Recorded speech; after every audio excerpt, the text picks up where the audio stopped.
وزد وبارك وترحم وتحنن على عبدك وحبيبك ورسولك نبينا الكريم محمد بن عبد الله وعلى آله وأزواجه وذرياته وأصحابه ومن تبعهم بإحسان إلى يوم الدين.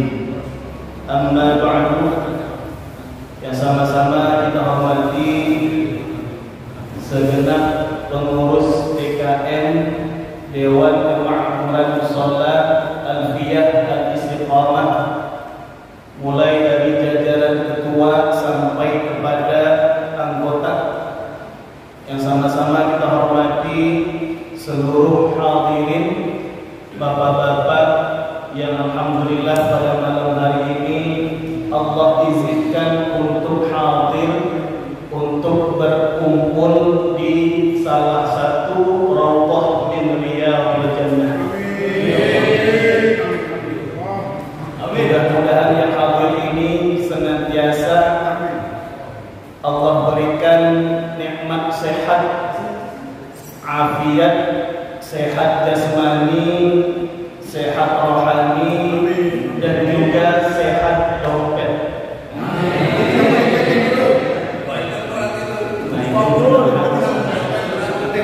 Amin aja.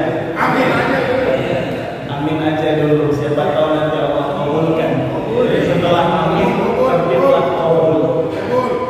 Kemudian yang sama-sama kita hormati seluruh jamaah, yang kecil tak disebut nama, yang besar tak dikaulah, termasuk jamaah alam goib. Ini kan live streaming.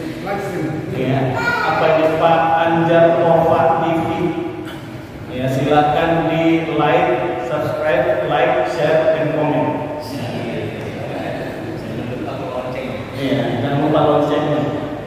Alhamdulillah, senantiasa bertahmid lisan kita memuja dan memuji keagungan Allah atas limpahan rahmat curahan nikmat yang senantiasa Allah limpah ruahkan setidaknya sampai saat ini. Kemudian sholawat salam senantiasa kita kirimkan, kita haturkan teruntuk baginda Nabi Muhammad sallallahu alaihi wasallam, dengan senantiasa kita menyebut-nyebut beliau dalam sholawat cinta dan salam rindu. Allahumma shalli wa sallim ala sayyidina Muhammad wa ala ali sayyidina Muhammad. Hadirin yang dimuliakan Allah, insyaallah kita lanjutkan ta'lim kita. Kita membahas sebuah kitab namanya Al-Jawahirul Lu'lu'iyah fi Syarhil Arba'in An-Nawawiyah. Jadi ini kitab merupakan kitab syarahan dari kitab Al-Imam An-Nawawi yang berjudul Al-Arba'in atau Al-Arba'un An-Nawawiyah. Nah, ini syarahannya yang disyarah oleh Al-Imam Abdullah atau Muhammad bin Abdullah Al-Jurdani. Kemarin terakhir itu kita sudah sampai kepada hadis, baru masuk gitu ya, hadis yang pertama perihal masalah niat kemarin ya, jadi jangan sampai salah niat. Bahaya kalau sampai salah niat, amal ibadah terancam tidak sah. Salah pasang niat, salah niat, khawatir amal ibadah nilainya zong. Itu kalau salah niat, apalagi kalau salah coblos. Amin. Nanti di luar ada yang bilang itu pengajian perasaan kampanye mau. Baik, jadi hadis yang pertama kemarin itu Pak ceritanya tentang niat. Ya, kaitannya dengan peristiwa hijrah. Kenapa? Karena dulu itu ada yang niat hijrahnya bukan karena perintah Allah, perintah Rasulullah, bukan itu tujuan utamanya. Tapi ada yang pengen jadi tajir. Tajir itu artinya pedagang. Dia pindah hijrah dari Mekah ke Madinah, hijrah dari Habasyah ke Madinah. Tujuannya itu khawatirnya barangkali kalau tidak bisa berbisnis. Ya, kalau ada yang bilang kalau 20 tahun tidak di pemerintahan susah berbisnis. Kalau yang ini, kalau nggak hijrah dari Mekah ke Madinah susah berbisnis di Mekah. Kenapa? Orang-orang kafir Quraisy selalu memblokade perekonomian umat Islam waktu itu. Nah, jadi kalau nggak pindah ke Madinah, khawatir nggak bisa berbisnis, akhirnya pindah. Ini disebut dengan hijrah. Ada lagi yang berniat hijrah itu karena niatnya itu ingin menikahi perempuan. Disebutkan dalam kitab itu nama perempuan itu Ummu Qais. Ya, ini udah niatnya udah beda. Makanya Rasul bilang, "Faman kanat hijratuhu ila Allah wa rasulih, fa hijratuhu ila Allah wa rasulih." Orang yang hijrahnya itu karena Allah, karena Rasulullah, maka dia hijrahnya dinilai di sisi Allah pahalanya karena Allah dan karena Rasulullah. Sebaliknya, siapa orang yang hijrah di dunia yusibuha awil wa'atin yang yusibuha, niatnya tadi perdagangan, bisnis, atau karena alasan perempuan, intinya apa? Niat hijrahnya bareng Rasul, fisiknya, badannya hijrah bareng Nabi, tapi hati sanubaliknya hijrahnya bukan karena Nabi, bukan karena Allah. Nah, ini namanya kata para ulama ada warbun min awradid dunia. Adanya tujuan di antara tujuan-tujuan duniawi. Allah kasih nggak? Ya Allah kasih. Itu rahmannya Allah kasih. Jadi nggak usah heran kenapa orang-orang yang beriman nggak sholat. Mohon maaf, non-muslim kok kaya-kaya. Ustaz, jawabannya itu rahmannya Allah itu luas. Mau beriman nggak beriman, mau kafir mau muslim, tetap Allah kasih nikmat rezeki, Allah kasih. Itu namanya sifat rahmannya Allah. Tapi kata para ulama, kalau sudah bicara rahimnya Allah, nah ini adalah nikmatul makhsusah, nikmat yang khusus yang hanya akan diberikan kepada kekasih-kekasihnya Allah, hamba-hamba Allah yang beriman saja. Nah, ini jadi ini kemarin hati-hati masalah niat. Niat itu bisa diperbanyak, bisa. Misalnya ini niat kita hadir malam ini, pertama niatin ingin sholat jamaah, sudah satu. Yang kedua niatin ingin menuntut ilmu, sudah dua. Yang ketiga niatin untuk menghilangkan kejahilan, sudah tiga. Niatkan untuk silaturahim, sudah empat. Niatkan agar terhindar dari maksiat, sudah lima. Niatkan apa lagi? Banyak. Niatkan ingin mengamalkan sunnah Rasulullah. Talabul ilmi fardhun 'ala kulli muslim. Dan berapa niatnya? Ya. Mudah-mudahan niat-niat baik kita ini Allah nanti Allah konversi, Allah ganti menjadi amal saleh di mizan hasanatina. Amin ya rabbal alamin. Hadirin yang dimuliakan Allah, kita lanjutkan kepada hadis yang kedua. Bismillahirrahmanirrahim. Qala Syekhul Mu'allif rahimahullah wa nafa'ana bi ulumihi fid dharain amin ila qala al-hadits tsani. Hadis yang kedua. Ini hadis lumayan panjang ini. An Umar bin Al-Khattab radhiyallahu anhu. Aywan, dari sahabat, nama sahabat itu Umar bin Khattab radhiyallahu anhu aywan, merupakan sahabat yang pertama kali diberikan gelar Amirul Mukminin. Kalau sahabat Abu Bakar As-Siddiq itu gelar beliau Khalifah Rasulullah. Harusnya berarti Umar bin Khattab ini Khalifati Rasulullah, panjangan. Akhirnya waktu itu para sahabat mendaulat beliau, mengangkat beliau menjadi Amirul Mukminin. Ya, jadi gelar beliau Amirul Mukminin. Jadi Sayyidina Umar ini Pak, kalau dalam manaqibnya beliau, ya, beliau ini karomahnya banyak. Ya, dikisahkan di dalam kitab-kitab itu setidaknya ada beberapa di antaranya 3 karomah beliau. Yang pertama, ketika beliau menjadi khalifah, beliau berkedudukan di Madinah waktu itu beliau mengirim pasukan perang yang dipimpin oleh sahabat namanya Sariyah. Dikirim tuh ke Syam. Ketika setelah dikirim, pas momentum hari Jumat, Sayyidina Umar bin Khattab itu menjadi khatib khutbah.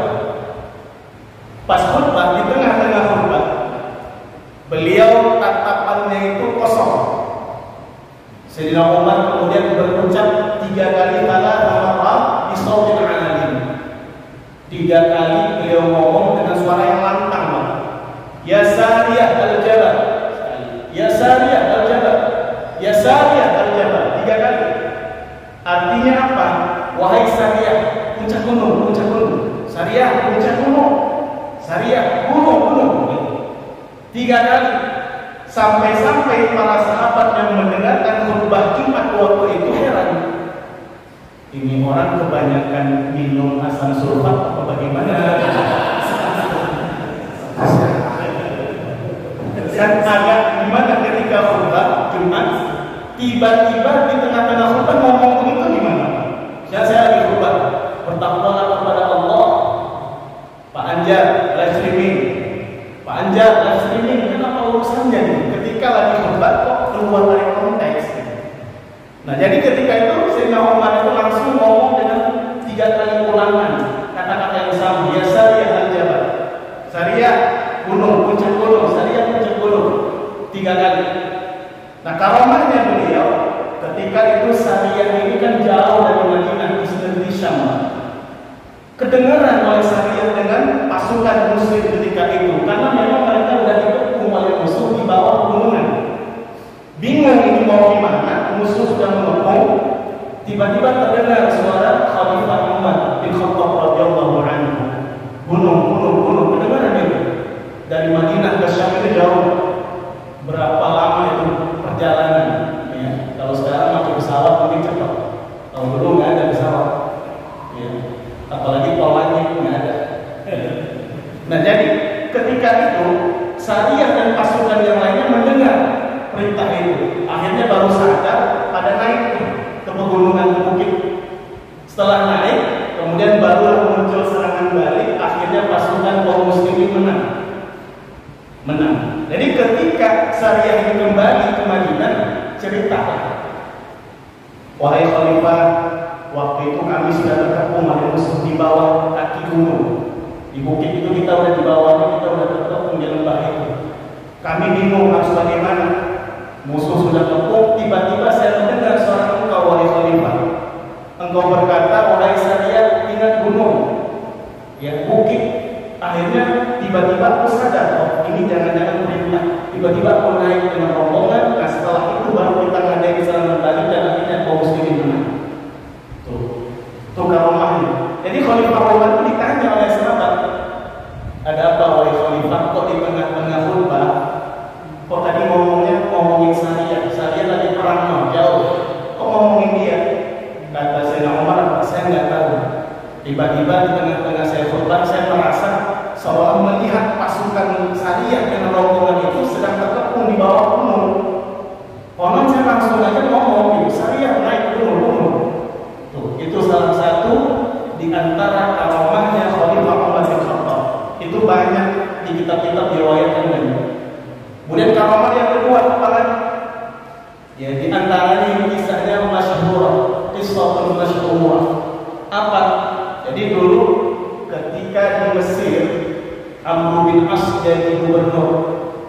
Ya, Amr bin As jadi gubernur. Itu Sungai Nil itu Pak, airnya itu baru mau ngalir kalau ada tumbal. Tumbalnya itu imro'ah, ya bikir itu artinya perawan. Jadi kalau janda nggak mau ya. Apalagi kalau kawin udah 3 kali 4 kali nggak boleh. Ditolak sama Sungai Nil. Minta tiap tahun. Akhirnya apa? Lagi dicari lah. Ya, perawan-perawan anak gadis yang cantik jelita itu kemudian didandani. Setelah didandani, dihias, kemudian dilempar ke Sungai Nil itu. Nanti setelah itu baru air Sungai Nil itu naik ngalir. Ini kan Sungai Nil itu jadi semacam sumber ya perairan irigasi bagi negeri Mesir. dari dulu sampai sekarang. Nah, jadi ketika itu ngadu ini Amr bin As ini ngadu kepada Khalifah Umar bin Khattab, ngadu nulis surat, diceritakan, dikisahkan bagaimana perilaku Sumaymin ini. Dan ketika Khalifah menerima surat itu, Khalifah Umar bin Khattab langsung menulis surat balasan an Amirul Mukminin, Bismillahirrahmanirrahim, dari Amir pemimpinnya kaum mukminin. Ya, ditulis oleh Khalifah Umar apa? Wahai Amir, wahai Sumaymin, in kunta tajri min qibalik, kalau engkau mengalir karena kemauanmu, fala tajri, enggak usah mengalir lagi selamanya. Ya. Akan tetapi wa in kana Allah, kalaulah misalnya Allah yang membuat hijrika, yang membuat engkau mengalir wahai Sumaymin, maka mengalirlah karena Allah. Akhirnya Pak, itu surat sampai ke gubernur Mesir, diambil, disuruh al-Qahu, suruh lemparin itu surat dari Khalifah Umar, lemparin ke Sumaymin. Tuh pas dilemparin, akhirnya Pak, itu Sumaymin ngalir, nggak pernah kekeringan lagi sejak hari itu sampai ila yaumina hadza, sampai hari ini. Itu karomahnya. Jadi sejak saat itu ya gadis-gadis Mesir itu selamat. Ya, enggak dihantui rasa harus ditumbalkan, enggak. Ya, itu diantara karomahnya Umar bin Khattab. Satu lagi karomah yang viral. Jadi ketika beliau jadi khalifah di Madinah itu, satu ketika terjadi gempa bumi, zalzalatul azimah, seolah-olah itu pegunungan itu mau roboh gitu, saking kencangnya. Sayyidina Umar waktu itu megang atau saut, itu semacam tombak apa namanya, apa ini, saya lupa namanya, cambuk ya, lupa lagi cambuk ya. Semacam cambuk. Apa kata beliau? Beliau mencambuk tanah waktu itu, lantai dicambuk. Kata beliau apa? Itma'inni, tenanglah engkau wahai tanah Madinah. Ya, apakah aku ini bukan seorang pemimpin yang adil? Kata beliau. Celakalah, fawailun li Umar, celakalah aku Umar bin Khattab kalau aku memimpin umat muslimin ini jauh dari kata keadilan. Akhirnya Pak, itu tanah diam sampai sekarang nggak ada lagi gempa bumi. Ya. Bahkan di riwayat yang lain, Sayyidina Umar sempat marah, keluar dikumpulkan ayuhan nas, wahai rakyatku, dosa apa yang kalian buat sampai-sampai di Madinah bergoncang sedahsyat ini? Apa yang kalian buat? Dosa apa yang kalian lakukan? Kata beliau apa? Beliau ngancam, ultimatum, kalau sempat kalian tidak bertobat, nanti gempa bumi lagi, saya akan tinggalin ini Madinah, saya nggak mau bareng sama kalian. Ya, artinya apa? Ini diantara sekelumit kisah-kisah karomahnya dari Khalifah Umar bin Khattab, dan ini valid. Kenapa saya bilang valid? Diriwayatkan di dalam banyak kitab. Kemudian masa sih aulianya Allah enggak dapat kemuliaan karomah hal-hal yang menakjubkan begitu. Sedangkan aulia syaitan saja, mohon maaf, dukunnya bisa terbang gitu. Nah, padahal mereka itu walinya setan. Allah izinkan untuk dikasih kesaktian begitu. Apalagi waliullah, masa Allah nggak kasih? Tapi bedanya apa? Karomah orang yang beriman datangnya nggak bisa suka-suka dia. Kalau dukun bisa suka-suka dia. Saya mau terbang sekarang ya, terbang bisa. Saya mau nyelam dalam air, bisa bernapas, bisa saat itu. Tapi kalau karomahnya para waliullah enggak, Allah yang kasih kapan maunya Allah. Nah, itu kan di ketika khutbah gedangin gak ada hujan, tiba-tiba karomah itu muncul. Kenapa? Allah kasih. Nah, itulah yang membedakan kalau karomahnya para waliullah datangnya dari Allah. Tapi kalau karomahnya bukan karomahnya, tapi kalau misalnya kesaktian dari para ya selain waliullah, entah itu wali setan atau dukun, itu pasti bersekutu dengan jin. Na'udzubillah min dzalik. Baik, hadirin dimuliakan Allah Subhanahu wa taala. Ini baru an Umar saja baru ini. Ya, belum masuk hadis ini. An Umar radhiyallahu anhu aydan qala, dari Khalifah Umar bin Khattab radhiyallahu anhu qala, beliau berkata, Bainama nahnu julusun 'inda Rasulillah sallallahu alaihi wasallam dzata yaumin. Nah, ini berarti qala testimoninya dari Khalifah Umar bin Khattab, berarti langsung mengalami. Apa kata beliau?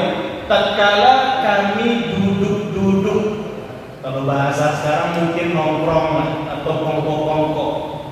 Ketika kami duduk-duduk ya bersama dengan Rasulullah sallallahu alaihi wasallam dzata yaumin, satu hari. Lagi duduk-duduk suatu hari, ilqala'a alaina rajulun. Tiba-tiba datang seorang laki-laki. Jadi misalnya kita sekarang yang lagi ngumpul, tiba-tiba datang seorang laki-laki.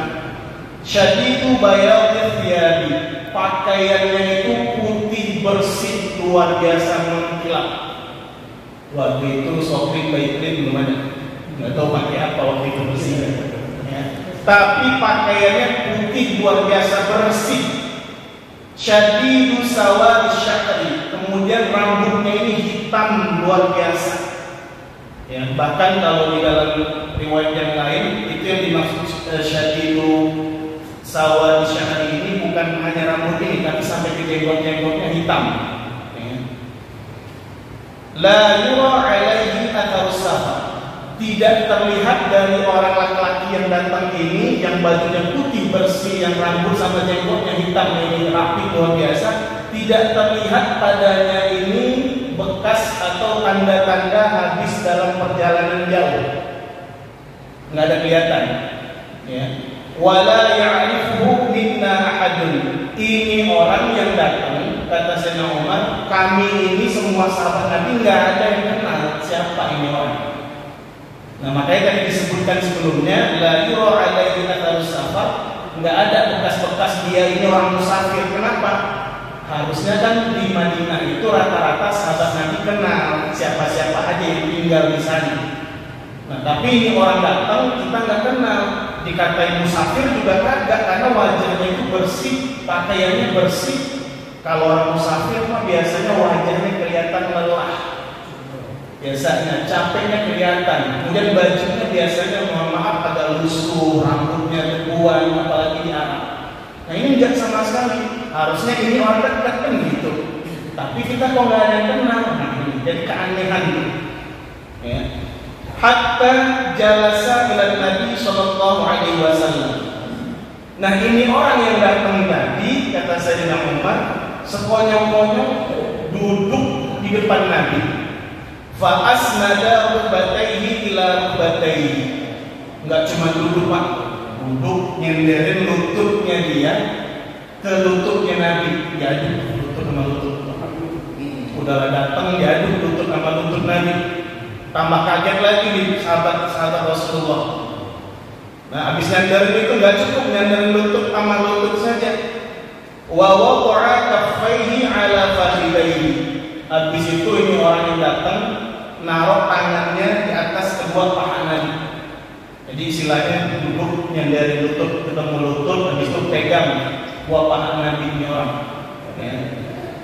Wa qala, nah orang ini laki-laki ini berkata kepada Rasulullah, ya Muhammad, akhbirni 'anil Islam.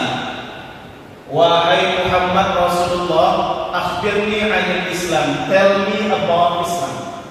Ceritain, kasih tahu saya apa itu Islam. Ya, Rasulullah menjawab, faqala Rasulullah sallallahu alaihi wasallam. Rasulullah nggak nanya dulu, kamu siapa? Enggak begitu. Rasulullah langsung jawab, jawaban beliau pun mantap. Seperti jawaban debat capres dan cawapres. Ini kacau bahaya. Bahaya. Rasulullah menjawab, al-Islamu an tashhada an la ilaha illallah wa anna Muhammadar Rasulullah. Ini jawaban pertama beliau. Apa itu Islam, wahai Muhammad? Rasulullah pun menjawab, Islam itu adalah kau bersyahadat, kau bersaksi bahwasannya tidak ada Tuhan yang patut, yang layak disembah kecuali hanya Allah, dan bersaksi bahwasannya Muhammad itu adalah pesuruh ataupun utusannya Allah. Tuh, jadi kalau bahasanya Al-Imam Abu Hamid Muhammad bin Muhammad Al-Ghazali yang lahir 450 Hijriah wafat 505 Hijriah, pengarang kitab Ihya Ulumuddin, pengarang kitab Kimia Sa'adah, pengarang kitab yang lain misalnya Muqashfatul Qulub, banyak karangan beliau Pak. Dia menyebutkan makna la ilaha illallah, para ulama lain pun sama. La ma'buda bihaqqin illallah.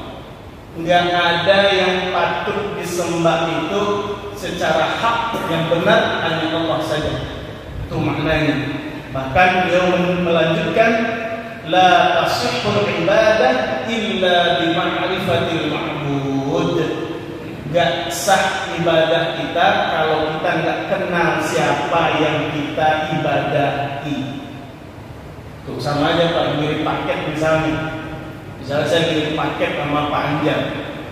Ya kalau misalnya saya tulis cuma paket untuk Pak Anjar, alamat Indonesia, kurir kira-kira mencak-mencak pedagangnya, ngomel Pak ini siapa, emang namanya Anjar cuma satu di Indonesia yang mana gitu. Nah sama kalau kita beribadah, supaya ibadahnya itu tepat sasaran, kenalin dulu kemana ini alamat ibadah kita kirimkan. Makanya Imam Ghazali menyebutkan gak sah la tasihhul ibadah, gak sah ibadah illa bi ma'rifatil ma'bud, kalau nggak tahu siapa yang kita ibadahi. Makanya Pak di surah Al-Fatihah coba bunyinya Pak, iyyaka na'budu, pendek itu dulu. Ini kalau kajian tafsirnya panjang ya. Iyyaka na'budu artinya apa? Harusnya na'budu iyyaka, kami menyembah kepadamu ya Allah. Tapi kenapa Allah balik itu redaksinya? Iyyaka dulu baru na'bud. Artinya apa? Litakhsis, kata para ulama, pengkhususan. Kalau na'budu iyyaka, kami menyembah kepadamu, berarti bisa jadi na'budu ila ghairika, boleh menyembah selain Allah juga. Tapi kalau dibalik, iyyaka na'budu artinya litakhsis, berarti apa? Hanya kepadamu lah ya Allah kami na'bud menyembah. Nah, hikmahnya apa? Iyyaka, di situ siapa? Allah. Artinya apa? Iyyaka dulu baru na'bud. Kenali dulu iyyaka, nya siapa? Udah kenal dengan ka itu, kamu atau Allah itu sudah tahu, sudah kenal, baru na'bud, baru sembah. Wa iyyaka nasta'in, kenali dulu ka-nya itu siapa, pemilik ka itu Allah, udah kenal, baru nasta'in, baru minta pertolongan. Itu hikmahnya. Ya, jadi pertama Rasulullah jawab, Islam itu adalah engkau bersyahadat, bersaksi bahwasanya tidak ada Tuhan yang patut disembah kecuali Allah, dan bersaksi bahwasanya Muhammad adalah utusan Allah. Nabi penutup. Jadi kalau misalnya ada yang ngaku-ngaku nabi lagi, nah ini kacau.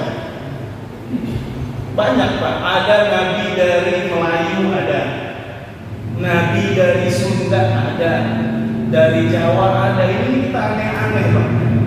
Nabi kelahiran Madiun gitu. Mana coba? Pas dipanggil polisi, diinterogasi, didudukin, dan dia minumnya apa? Minumnya larutan cak badak depan mejanya. Masa Nabi bibir pecah kok? Pecah. Masih mending ada lagi pas diwawancara di depannya Pokari Sweat. Nabi kekurangan ion. Kacau, ini nabi-nabi palsu ini kita, ya Allah, hati-hati jangan sampai ya. Nabi kita yang terakhir cukup Nabi Muhammad sallallahu alaihi wasallam. Makanya kalau di muqaddimah la nabiyya wa la rasul ba'dah, enggak ada lagi nabi, enggak ada lagi rasul ba'dahu, setelah Rasulullah. Nah, habis jawab itu kemudian Rasulullah melanjutkan jawabannya, wa tuqimas shalah. Islam itu setelah baca dua kalimat syahadat, yang kedua Islam itu adalah mendirikan sholat. Kata para ulama beda kata aqama yuqimu. Biasanya kalau mendirikan sholat secara benar dipakai redaksi iqamah atau aqama yuqimu. Di sini disebutkan yuqima sholat. Artinya apa? Kalau orang iqamah sholat, artinya dia sholat sesuai dengan syarat, dengan rukun di awal waktu ataupun minimal tidak keluar dari waktu. Dijaga rukun-rukun sholatnya, syarat sholatnya dijaga semua ini. Itu disebut dengan iqamatus sholat. Tapi di dalam surah Al-Ma'un, coba redaksi yang Allah pakai, nggak ada kalimat aqama yuqimunya kan? Fawailul lil musallin. Allah nggak pakai fawailun lil muqimis sholatnya. Nggak ada kata qiyamnya sholat itu nggak ada. Artinya apa? Berarti yang celaka itu kata Allah adalah orang yang sholat-sholatan. Artinya apa? Nggak jaga rukunnya, nggak jaga syaratnya, nggak peduli dengan waktu-waktu sholatnya. Kenapa? Mereka sholatnya apa coba? Alladzina hum yura'un. Mereka sholatnya karena cari muka dengan makhluk. Lupa cari muka dengan Allah. Akhirnya apa? Itu disebut dengan ibadah dia. Jadi ini Pak, kalau cari muka dengan makhluk, ibadah karena makhluk, ya itu salah tempat Pak. Cari muka itu harusnya sama Allah. Kenapa? Nanti kan di akhirat urusannya sama Allah. LPG, amal soleh, ibadah kita itu dengan Allah. Jadi salah nyari orang dalam gitu. Ordal, salah nyari ordal gitu.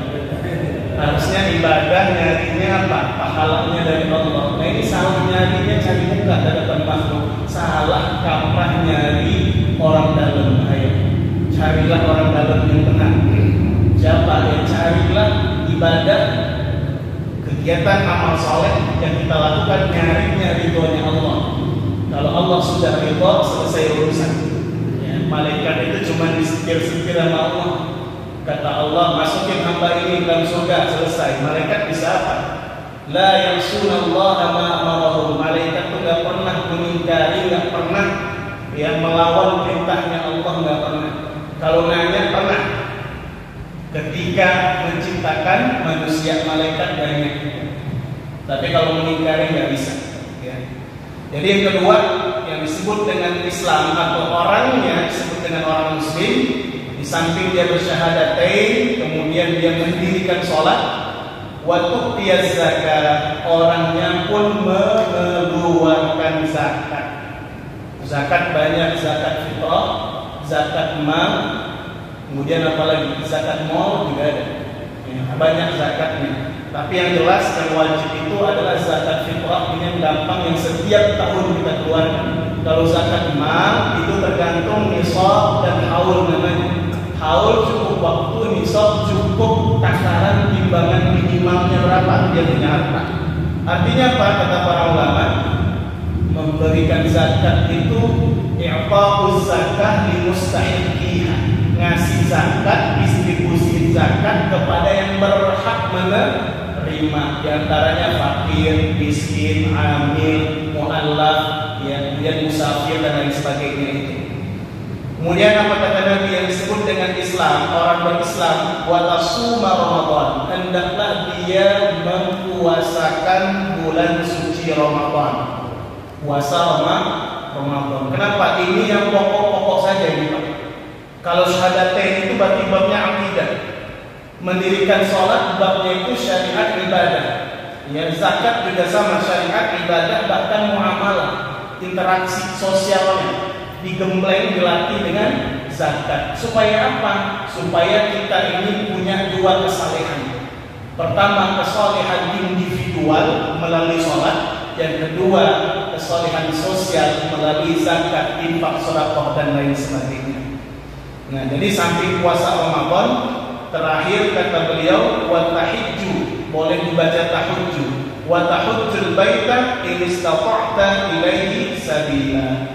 Kemudian yang disebut dengan Islam itu pondasinya adalah kau menunaikan ibadah haji ke bait maksudnya Baitillahil Haram, Makkah.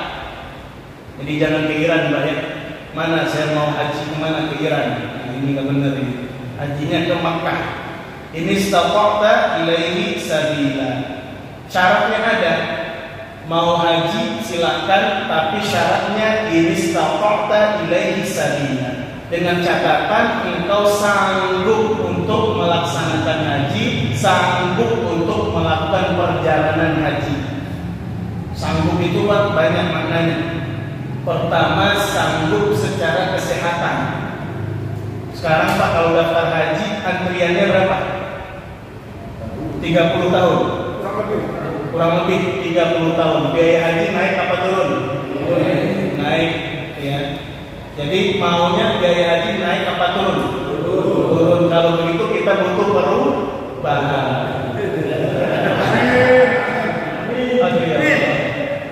Mudah-mudahan setelah 14 Februari nanti kajian kita benar-benar bersih. Allahu Akbar. Pertama itu sehat dulu. Sehat itu kan relatif. Intinya dia mampu yang menjalankan ibadah haji, punya kesehatan. Makanya kalau yang punya duit Pak, masih muda, anak nih masih kecil, Ustaz daftarin aja dulu. Duit punya nih, orang tua yang kaya-kaya punya anak, Ustaz anak saya masih SD, daftarin aja. Paling nanti pas kuliah dia keluar porsi hajinya. Ustaz anak saya baru mau proposal sama ibunya, dia belum tahu di ACC. Ya udah, intinya ditabung dulu. Kalau punya anak, punya duit, daftarkan segera haji. Ya. Setelah itu kesehatan, punya dana mampu, ya punya dana. Sekarang saya tanya, boleh nggak kalau kita haji atau umroh pakai jalur mutang? Boleh nggak Pak? Kita mau haji atau umroh tapi mutang? Boleh. Boleh. Sekarang banyak itu. Hah? Banyak model gitu. Boleh. Ya, para ulama fikih membagi hukumnya. Hukum yang mengatakan boleh ada syarat dan ketentuannya. Ustaz saya mau haji tapi saya ngutang, boleh nggak? Ustaz saya mau umroh tapi saya ngutang. Kata ulama fikih ditinjau dulu hukumnya. Pertama, boleh hukumnya, tapi ada syaratnya. Syaratnya ketika hutang itu, ketika diukur, ketika dibaca, diteliti, sanggup nanti hutang itu dibayar Pak setelahnya. Ada jaminan sanggup, kesanggupan untuk membayar hutang. Maka ulama fikih mengatakan yang membolehkan alasannya itu. Misalnya pekerjaannya tetap, cuma waktu nggak ada nih. Berarti dia punya gaji misalnya 5 juta per bulan. Kalau dihitung-hitung kok bisa ini bayar karena ini rutin. Maka ulama mengatakan boleh dengan hasil minjam, dengan catatan setelah diukur secara logis dia mampu membayar hutangnya, ada kesanggupan, ada jaminan kesanggupan. Atau misalnya saya mau haji dulu, saya pinjam duit, kalau nanti misalnya saya nggak bisa bayar duit, kebun ada, saya jual nanti. Nah, berarti kan itu ada kesanggupan. Kebunnya Bapak, bukan tetangga saya. Dan lagi, ya, ini dosanya 2 kali lipat itu. Ya, pastiin milik sendiri. Ya. Kemudian apalagi kesanggupan itu bukan hanya yang pergi. Misalnya yang pergi suami punya istri, punya anak, ini istri dan anak nggak pergi. Berarti yang disebut sanggup melaksanakan ibadah haji itu Pak termasuk ada ya ma'isyah atau biaya hidup yang cukup untuk yang ditinggalkan. Jadi jangan sampai bapaknya haji, anaknya itu 40 hari lebih itu terlantar gitu. Ya. Jadi menikmati daun singkong, kebun tetangga, itu kasihan banget. Nah ini zolim, ini nggak diterima hajinya nanti. Ya, jadi pastikan badan sehat, uang ada untuk kita pergi, uang ada untuk tanggungan kita, keluarga yang ditinggalkan. Nah barulah disebut orang tersebut mampu ya untuk melaksanakan ibadah haji. Nah jadi kalau mau minjam tadi boleh dengan syarat ada kemampuan kesanggupan untuk bayar, dan hukumnya haram, nggak boleh minjem kalau nggak bisa ganti. Ya, nggak bisa ganti. Contoh, mohon maaf, pekerjaan kita nggak jelas Pak. Pagi nongkrong di warteg, Ya, siang tidur di rumah, sore jalan-jalan sore, malam ngopi di pos ronda. Begitu setiap hari pekerjaan gak jelas, terus tiba-tiba ngutang mau haji mau umroh, kira-kira secara akal sehat itu nggak mungkin bisa dibayar setelahnya. Atau kerjaannya nggak jelas, serabutan kata orang, ya kadang dapat kadang enggak. Nah gimana coba? Ya itu kaitannya dengan kemampuan untuk berhaji ataupun berumroh. Tapi yang disebut di sini adalah haji. Nah qala shadaqta. Ini laki-laki yang nanyain Nabi ngomong lagi setelah Rasulullah jawab shadaqta, benar engkau. Tuh. Fa'ajibna lahu yas'aluhu wa yusaddiquhu. Sayyidina Umar dengan sahabat yang ada waktu itu kaget luar biasa. Ini orang siapa sih gitu? Datang-datang nanyain Nabi, pas Nabi jawab dia yang nanya, dia yang benerin gitu. Kaget kan, ini orang sombong amat gitu. Kalau kata Mangga, sombong amat gitu. Ya. Jatuhnya kayak sombong gitu. Ini siapa sih? Makanya ini ajibna. Ajibna itu kami kaget. Gitu. Dia yang nanya, Nabi jawab, dia yang benerin gitu. Dia yang kasih kata-kata jawaban Nabi. Oh benar Muhammad. Nah ini orang siapa sih gitu. Ya, jadi ini para sahabat waktu itu dalam kebingungan ini bertanya-tanya lah gitu. Ini sudah isya nih. Berapa lagi? 4 menit lagi. Oke. Kemudian nggak sampai di situ. Habis nanya Islam itu apa, dijawab oleh Rasul syahadatain, mendirikan sholat, menunaikan zakat, puasa Ramadan, naik haji bila mampu, dibenarkan oleh yang datang tadi. Kemudian yang datang ini para laki-laki ini masih nanya lagi. Fa akhbirni 'anil iman. Nanya lagi. Kalau gitu kasih tahu saya, tell me about iman. Kasih tahu saya iman itu apa? Nanya lagi. Qala Rasul menjawab, an tu'mina billahi wa malaikatihi wa kutubihi wa rusulihi wal yawmil akhir wa tu'mina bil qadari khairihi wa syarrihi. Nabi jawab, yang disebut dengan iman itu pertama, engkau beriman percaya kepada Allah. Yang kedua, engkau percaya kepada malaikat-malaikatnya Allah, percaya kepada kitab-kitabnya Allah, rasul-rasulnya Allah, percaya pada hari akhir. Kemudian engkau pun percaya beriman dengan qadarnya Allah, ketetapan Allah, khairihi wa syarrihi. Baik itu takdir baik namanya ataupun takdir buruk. Itu yang disebut dengan iman itu Pak. Kalau Al-Imam Abu Ja'far Muhammad Ibn Jarir Al-Tabari, pengarang tafsir namanya Jami'ul Bayan an Ta'wili Al-Quran. Hari ini kita kenalnya Pak Tafsir Al-Imam Al-Tabari. Beliau ini wafat 310 Hijriah. Beliau setiap menafsirkan kalimat ya ayyuhalladzina amanu, wahai orang-orang yang beriman, nah itu beliau sebutkan amanu billahi wa rasulih. Yang disebut orang-orang beriman itu kata beliau adalah orang yang beriman, yang komitmen MOU dengan Allah, komitmen MOU dengan Rasulullah. Cukup nggak cuma hatinya itu tasdik percaya, nggak cukup. Wasaddaqu bihima, hendaknya ada rasa tasdik percaya dengan Allah, percaya dengan Rasulullah. Cukup nggak modal percaya? Ternyata belum. Wa aqarru, kata beliau, hendaklah dia mengikrarkan kepercayaannya itu kepada Allah. Pendek kata, singkat cerita, yang disebut dengan orang yang beriman adalah tasdiqun bil qalb, hatinya percaya kepada Allah, wa iqrarun bil lisan, lisannya mengucapkan keimanannya itu, wa amalun bil arkan, fisiknya pun merealisasikan, mewujudkan ya apa yang ada dalam hatinya, apa yang terucapkan dari lisannya. Artinya apa? Bersyahadat, beriman dalam hati, bersyahadat, syahadatain, kemudian dia mengamalkan syahadatnya. Kalau percaya kepada Allah berarti ngamalin Quran. Asyhadu an la ilaha illallah, ngamalin apa yang Allah suruh Quran. Wa asyhadu anna Muhammadar Rasulullah, mengamalkan apa yang Rasulullah suruh, artinya sunnah ataupun hadis Nabi. Itu orang yang beriman.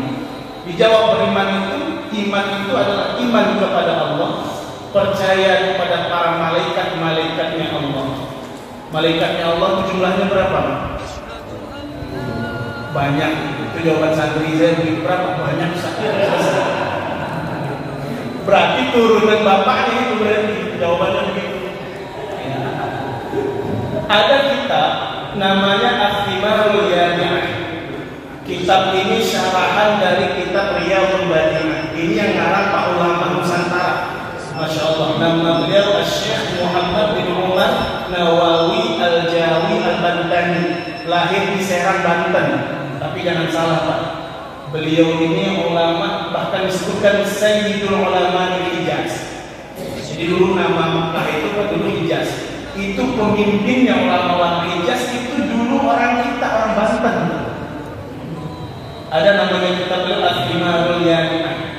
Itu kitab beliau mensyarah dari kitab gurunya Syekh Muhammad bin Abdullah Nasrullah Al-Makki, kalau saya nggak salah namanya. Ada lagi kitab beliau namanya Kashifatus Sajjad, syarah dari Safinatul Najat Tafiqi. Itu beliau mensyarah itu ulama kita ini, Banten, orang Banten. Ya. Jadi orang Banten itu bukan hanya terkenal debusnya, tapi juga terkenal dengan keulamaannya. Orang sana kan bangga Pak kebal badan, yang benar itu kebal hukum apa kagak? Kalau cuma kebal bacok, tapi kalau misalnya masalah hukum kagak kebal, masuk penjara juga. Nah, jadi ada yang lebih sakti daripada kebal bacok adalah kebal hukum. Nah, kalau mau jadi buzzer, insya Allah kebal hukum. Mau ngomong apa aja nggak dibahas, nggak ditelusuri, nggak diperkarakan, nggak masuk penjara. Ya. Nah, jadi malaikat itu kata beliau dalam kitab beliau Al-Thimarul Yami'ah, la ya'rifu, ya bahkan tidak ada satupun, la ya'rifu kathratahum illallahi ta'ala.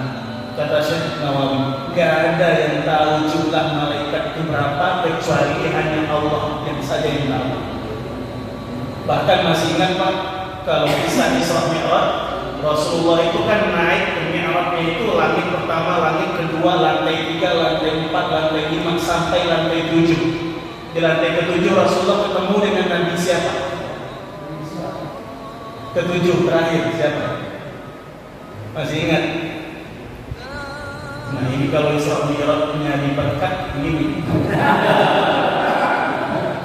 Harusnya nyari berkat dan berkah. Ya, berkah berarti apa? Dia dapat ilmu dari sana. Kalau berkat itu urusan panitia. Ya. Tapi insya Allah hadir aja Pak, itu udah ada barakahnya insya Allah. Ya. Nah itu di langit yang ke-7 Rasulullah ketemu dengan Abul Anbiya wal Mursalin. Siapa? Nabi Ibrahim. Bahkan di dalam hadis diriwayatkan oleh Al-Imam Abu Husain Muslim bin Al-Hajjaj bin Muslim Al-Qushairi An-Naisaburi, atau yang kita kenal dengan nama pena Al-Imam Muslim, itu disebutkan. Jadi ketemu namanya tempatnya Baitul Ma'mur, langit ke-7. Itu Nabi Ibrahim itu musnidan zahra ila Baitul Ma'mur. Ini nyender di Baitul Ma'mur itu Nabi Ibrahim. Nah di situ kata Rasulullah, aku melihat ya sebuah pintu di Baitul Ma'mur, fayadkhuluhu kulla yaumin 70,000 malak. Itu pintu di Baitul Ma'mur kata Rasulullah, setiap harinya masuk 70.000 malaikat ke dalamnya, wala ya'uduna ilaihi, enggak pernah balik lagi. Setiap hari. Sampai sekarang beberapa hari. Berarti saking banyaknya malaikat gitu loh maksudnya. Banyak malaikat itu. Belum lagi malaikat yang ada yang kita tahu, yang wajib kita ketahui berapa? 10. Masih ingat nggak? Itu pun udah lupa Ustaz. Malaikat apa? Jibril, Mikail, Israfil, Israfil, Munkar, Nakir, Raqib, Atid, Malik, Ridwan. Biasanya anak-anak di pondok Pak, sholawatannya begitu. Jibril, Mikail, Israfil, Israfil, Munkar, wa Nakir, Malik, Raqib, Raqib, Atid, Malik, Ridwan. Dinyanyi nama anak-anak 10 tuh yang wajib kita ketahui. Jibril kan tugasnya ngapain? Bagi Nabiyyun wahyu. Nah sekarang kan Nabi Muhammad sudah wafat, jadi nganggur sekarang. Atau ini Jibril makan gaji buta? Ya, enggak. Jadi tugasnya ngapain? Masih antar jemput hidayah, ilham Rabbani. Dia orang dapat hidayah itu perantaranya memang Allah yang kasih, tapi perantaranya malaikat Jibril. Nah kalau Mikail ngapain? Bagi rezeki. Dipanggil dulu nama anak, ada 3 laki-laki, perempuan 1. Nama pertama Mikail, yang kedua Michael, yang ketiga apa lagi? Michael, yang keempat Mikail. Kenapa? Supaya nanti sering-sering manggil ya malaikat Mikail bagi rezeki, ngatur hujan. Kemudian yang ketiga Israfil, ngapain tugasnya? Niup trompet. Nah jadi jangan nih, mumpung nih malam tahun baru dan mau dekat, tolong jangan diambil kerjaannya malaikat Israfil, jangan, biarin itu tugasnya beliau. Jangan ikut-ikutan niup. Nanti kalau ikutan niup rame-rame, sahabat waktu tiap malam tahun baru, takutnya yang satu itu ngikut Pak niup juga. Seru nih di dunia gitu, tiba-tiba ngikut niup, nah kacau gitu. Ya, jadi jangan sampai ya malam tahun baru kita rame-rame niup, tiba-tiba malaikat yang satu ini ikut niup trompetnya dia. Kata para ulama ada 3 kali malaikat Israfil itu niup trompetnya 3 kali. Tiupan yang pertama itu membuat semua orang ketakutan. Tiupan yang kedua itu membuat semua orang mati. Tiupan yang ketiga itu membuat semua orang bangkit. Ya, Yaumul Ba'ats namanya, hari berbangkit. Ya. Nah, Jibril, Mikail, Israfil ngapain? Nyabut nyawa. Ya, ini asistennya Allah yang tugasnya itu nyabutin nyawa. Bahkan Imam Ghazali menyebutkan malaikat yang satu ini Pak setiap hari mengunjungi manusia ini 70 kali. Sebuah marah. Ngapain ngecek nih? Ini udah waktunya belum ini. Jadi wajah kita ini ditatap oleh malaikat Israfil ini, anak buahnya itu 70 kali dalam sehari semalam. Ini kita udah duduk di sini udah berapa lama? Udah berapa kali kita mau? Ini udah belum nih? Berarti oleh tangan menyambut. Ngeri Pak kalau kita bicara itu nih. Nah, jadi di sini ada nggak yang kenal dengan malaikat Israfil ini? Pada mau kenal ya, bahaya nanti, nggak bahaya tak, nggak bahaya. Kemudian malaikat berikutnya apa? Mungkar, nakir. Ini mungkar nakir tugasnya hampir sama. Jadi ini berdua. Biasanya kata orang digambarkan malaikat yang hitam keabu-abuan bawa pentungan. Ini kalau nanya salah jawab pentung. Sama. Jadi hati-hati, ini akan sulit menjawab pertanyaan kalau bukan orang beriman. Kalau orang yang beriman yang meninggal ada namanya Bashir wa Mubashir, malaikat yang memberikan berita gembira, wajahnya tersenyum gitu ketika menyambut kita. Kita nggak tahu yang mana bakal nyambut. Tiba-tiba ada yang meninggal duluan, oh ini kayaknya yang Ustaz bilang kemarin pas pengajian yang ini gitu. Ya mudah-mudahan kita disambut Bashir wa Mubashir. Kemudian malaikat Rokib kerjaannya catetin amal baik manusia. Atid tugasnya kebalikannya, nyatet amal buruk, kejelekan, aib-aib yang dilakukan oleh manusia. Nah, kebanyakan kita ini ngambil tugasnya, desk jobnya, tugas malaikat atid. Ngapain? Catetin aib tetangga, kunjingin aib tetangga, ya semuanya ini. Ya fitnah orang ini kita nih, ya kita viral-viralnya ini, ya. Jadi jangan diambil tugas-tugas malaikat ini, kasihan nanti mereka makan gaji buta. Ya. Rokib, atid, kemudian Malik, Ridwan. Malik adalah khazinul jahannam, Malik penjaga pintu surga.